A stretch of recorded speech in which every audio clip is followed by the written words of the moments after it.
स्वागत है आपका हमारे YouTube चैनल श्रुति क्लासेस पर। आज हम जानेंगे रौद्र रस और भयानक रस के बारे में। ठीक है, चलिए सबसे पहले हम जान लेते हैं रौद्र रस क्या होता है। जब किसी एक पक्ष या व्यक्ति द्वारा दूसरे पक्ष या दूसरे व्यक्ति का अपमान करने अथवा अपने गुरुजन आदि की निंदा से जो क्रोध उत्पन्न होता है उसे रौद्र रस कहते हैं। ठीक है, इसका स्थायी भाव है क्रोध। रौद्र रस का स्थायी भाव क्या होता है? क्रोध। इसमें क्रोध के कारण मुख लाल हो जाना, दांत पिसना, शस्त्र चलाना, भौहें चढ़ाना आदि के भाव उत्पन्न होते हैं। ठीक है गाइस, किसी भी भाव से, किसी भी काव्य से हमें अगर क्रोध की उत्पत्ति होती है तो उसे क्या कहेंगे? रौद्र रस कहेंगे। ठीक है, चलिए एग्जाम्पल उदाहरण से समझ लेते हैं। उस काल मारे क्रोध के तन कांपने उसका लगा, मानो हवा के जोर से सोता हुआ सागर जगा। ये इस काव्य का क्या भावार्थ है? इसका क्या अर्थ निकलता है?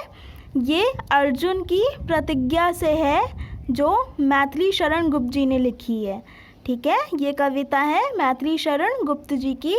ये दृश्य उस समय का है जब अर्जुन को ये पता चलता है कि उसके पुत्र अभिमन्यु को 7 महारथियों ने मिलकर मार दिया है। तो उसके अंदर क्या उत्पन्न होता है? क्रोध उत्पन्न होता है। और किस तरह का क्रोध उत्पन्न होता है? मानो हवा के जोर से सोता हुआ सागर जगा। जैसे सुनामी आ जाती है सागर में, उस तरह से उसके अंदर क्रोध उत्पन्न हुआ है कौरवों के प्रति। ठीक है, तो ये इस काव्य से हमें किस चीज़ की क्या पता चल रहा है कि यहाँ क्रोध की बात हो रही है। ठीक है, क्रोध उत्पन्न हो रहा है। तो ये हमारा कौन से रस के अंदर आएगा? रौद्र रस के अंदर आएगा। ठीक है गाइस, चलिए अब देखते हैं भयानक रस। जब किसी भयानक या बुरे व्यक्ति या वस्तु को देखने या उससे संबंधित वर्णन करने या किसी दुखद घटना का स्मरण करने से मन में जो व्याकुलता अर्थात परेशानी उत्पन्न होती है उसे भय कहते हैं। उस भय के उत्पन्न होने से जिस रस की उत्पत्ति होती है उसे भयानक रस कहते हैं। ठीक है, जिस भी काव्य को पढ़ने से हमें हमारे अंदर भय की उत्पत्ति होगी उसे क्या कहेंगे? भयानक रस कहेंगे। ठीक है, चलिए उदाहरण से समझते हैं। एक ओर अजगर ही एक ओर मृगराय, बिकल बटोही बीच ही पर्यो मूर्छा खाए।